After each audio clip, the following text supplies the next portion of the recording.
എല്ലാവർക്കും നമസ്കാരം. നമ്മുടെ ചാനലിലേക്ക് എല്ലാവർക്കും സ്വാഗതം. ഇന്നത്തെ വീഡിയോയിൽ നമുക്ക് സദ്യ സ്പെഷ്യൽ റെസിപ്പി നോക്കാം. നമ്മളിന്ന് ചെയ്യാൻ പോകുന്നത് ബീട്രൂട്ട് പച്ചടിയാണ്. അപ്പം അതിന് വേണ്ടിയിട്ട് ഞാനിവിടെ ബീട്രൂട്ട് ചെറിയ കഷ്ണങ്ങളായിട്ട് അരിഞ്ഞ് വേവിച്ച് വെച്ചിരിക്കുന്നതാണിത്. അപ്പം നമ്മൾ ഉപ്പിട്ടിട്ടാണ് ബീട്രൂട്ട് വേവിച്ചിരിക്കുന്നത്. അപ്പോൾ ഈ വലുപ്പത്തിലുള്ള കഷ്ണങ്ങളാക്കിയാണ് ബീട്രൂട്ട് വേവിച്ചിരിക്കുന്നത്. അപ്പോൾ ബീട്രൂട്ട് വേവിക്കാനായിട്ട് നമുക്ക് കുക്കറിൽ ഒരു 4 വിസിലൊക്കെ കേട്ടാൽ ധാരാളം മതിയാകും. കുറച്ച് ഉപ്പും കൂടി ഇട്ട് വേവിക്കുന്നതാണ് നല്ലത്. ഇനി നമുക്കിതൊന്ന് അരച്ചെടുക്കണം. അപ്പോൾ അതിനായിട്ട് ഞാൻ മിക്സിയുടെ ജാർ എടുത്തിട്ടുണ്ട്. അതിലേക്ക് നമ്മുടെ ഈ ബീട്രൂട്ടിൻ്റെ പീസുകളെ ഇട്ട് കൊടുക്കുക. എന്നിട്ടിത് നന്നായിട്ട് അരച്ചെടുക്കാം. ഒത്തിരി അങ്ങോട്ട് പേസ്റ്റായിട്ട് അരയ്ക്കേണ്ട, ചെറിയ ചെറിയ തരിതരിപ്പായിട്ട് അരച്ചെടുത്താൽ മതി. ചെറിയ കഷ്ണങ്ങൾ നമുക്ക് കിട്ടുന്ന രീതിയിൽ നമുക്കിതൊന്ന് അരച്ചെടുക്കാം. അപ്പോൾ ഇതാ ഞാൻ ബീട്രൂട്ടൊക്കെ നന്നായിട്ട് അരച്ചെടുത്തിട്ടുണ്ട്. ഇനി നമുക്ക് ഇത് ഒരു പാത്രത്തിലേക്ക് മാറ്റി കൊടുക്കാം. ഇനി നമുക്ക് വീണ്ടും ഒരു ചട്നി ജാർ എടുക്കാം. അതിലേക്ക് കുറച്ച് തേങ്ങ ഇട്ട് കൊടുക്കാം. അപ്പം ഞാനിപ്പോൾ ഒരു 3 ടേബിൾ സ്പൂൺ അളവിൽ തേങ്ങയാണ് ഇതിലേക്ക് ഇട്ട് കൊടുക്കുന്നത്. അപ്പോൾ നിങ്ങൾ എത്രത്തോളം ബീട്രൂട്ടാണ് എടുക്കുന്നത് അതിനനുസരിച്ച് തേങ്ങ എടുക്കാനായിട്ട് ശ്രദ്ധിക്കുക. ഞാൻ ഒരു ബീട്രൂട്ടാണ് എടുത്തത്, ഒരു അത്യാവശ്യം വലിപ്പമുള്ള ഒരു ബീട്രൂട്ട്. ആ ബീട്രൂട്ടിന് ഞാനിപ്പോൾ 3 ടേബിൾ സ്പൂൺ തേങ്ങയാണ് എടുത്തിരിക്കുന്നത്. ഇനി നമുക്കിതിലേക്ക് കുറച്ച് കടുക് ഇട്ട് കൊടുക്കാം. ഒരു 10-20 കടുക് ഇട്ട് കൊടുക്കാം. ഇനി നമുക്കൊരു 1/4 ടീസ്പൂൺ അളവിൽ ജീരകം ഇട്ട് കൊടുക്കണം. പിന്നെ ഒരു പച്ചമുളക്. അപ്പോൾ എൻ്റെ ഈ പച്ചമുളകിന് അത്യാവശ്യം നല്ല എരിവുണ്ട്. അപ്പോൾ അതുകൊണ്ട് ഞാൻ ഒരു വലിയ പച്ചമുളകാണ് ഇതിലേക്ക് ഇട്ട് കൊടുത്തിരിക്കുന്നത്.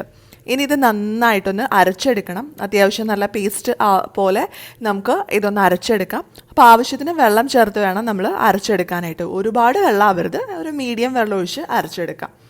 അപ്പോൾ നമ്മൾ ഇനിയിപ്പോൾ സ്റ്റവ് ഓൺ ചെയ്ത് അടുപ്പത്തേക്ക് ബീട്രൂട്ട് വെച്ചിട്ടുണ്ട്. ആ കൂട്ടത്തിലേക്ക് നമുക്ക് തേങ്ങ അരച്ചതും കൂടെ ചേർത്ത് കൊടുക്കാം. എന്നിട്ട് നന്നായിട്ടൊന്ന് മിക്സ് ചെയ്ത് കൊടുക്കാം. ബീട്രൂട്ടും തേങ്ങയൊക്കെ കൂടെ നന്നായിട്ടൊന്ന് മിക്സായി വരുന്ന രീതിയിൽ ഇളക്കി കൊടുക്കുക. ഇനി ഇത് നന്നായിട്ടൊന്ന് തിളപ്പിച്ചെടുക്കണം. അതിൻ്റെ ആ വെള്ളത്തിൻ്റെ കണ്ടൻറ്റൊക്കെ കുറച്ചൊന്ന് വറ്റി ഒന്നും കൂടെ ഒന്ന് കുറുകി വരുന്ന രീതിയിൽ നന്നായിട്ടൊന്ന് തിളപ്പിച്ചെടുക്കുക. അതിനുശേഷം നമുക്കിതിലേക്ക് കുറച്ച് തൈര് ഒഴിച്ചു കൊടുക്കണം. അപ്പോൾ ഈ സമയത്ത് നമുക്ക് ഉപ്പ് നോക്കിയിട്ട് ഉപ്പ് വേണമെങ്കിൽ ചേർത്ത് കൊടുക്കാം. അപ്പോൾ എൻ്റെ കറിക്ക് ഇത്തിരി ഉപ്പ് കുറവ് പോലെ തോന്നി. അപ്പോൾ ഞാൻ കുറച്ചും കൂടി ഉപ്പിട്ട് കൊടുത്തിട്ടുണ്ട്. നമ്മൾ ബീട്രൂട്ട് വേവിച്ചപ്പോഴാണ് ഉപ്പിട്ടത്, പിന്നെ ഉപ്പൊന്നും ഇട്ട് കൊടുത്തിട്ടില്ല. അപ്പോൾ ഞാൻ കുറച്ച് ഉപ്പും കൂടി ഇപ്പോൾ ആഡ് ചെയ്ത് കൊടുത്തു.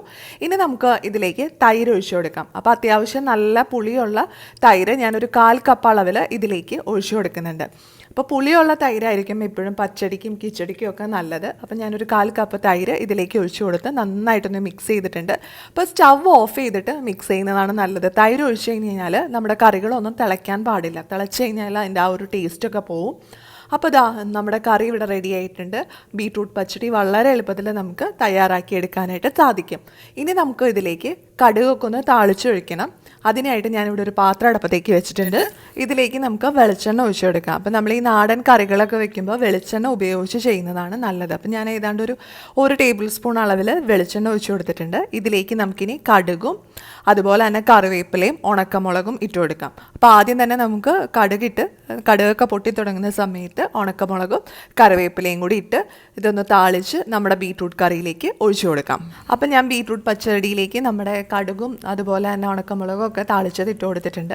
ഇനി നമുക്ക് ഇതിൻ്റെ അടപ്പ് അടച്ചു വെക്കണം. കുറച്ച് നേരം ഇത് അടച്ചു വെക്കണം. അപ്പോഴാണ് ആ കടുകിൻ്റെ സ്മെല്ലൊക്കെ നമ്മുടെ കറിയിൽ നന്നായിട്ട് ഇറങ്ങുള്ളൂ. അപ്പോൾ അത് ഇത്രയേ ഉള്ളൂ. വളരെ സിമ്പിളായിട്ട് നമുക്ക് തയ്യാറാക്കി എടുക്കാൻ പറ്റുന്ന നല്ല ടേസ്റ്റി ആയിട്ടുള്ള ഒന്നാണ് ബീട്രൂട്ട് പച്ചടി. സദ്യയിലൊക്കെ മിക്കവാറും തന്നെ ഉണ്ടാവുന്ന ഒരു റെസിപ്പിയും കൂടിയാണ്. അപ്പോൾ എല്ലാവർക്കും ഇന്നത്തെ ഈ വീഡിയോ ഇഷ്ടമായെന്ന് പ്രതീക്ഷിക്കുന്നു. എല്ലാവരും ഇതൊന്ന് ട്രൈ ചെയ്ത് നോക്കുക. ഇഷ്ടമായാലും ലൈക്ക് ചെയ്യുക, ഷെയർ ചെയ്യുക.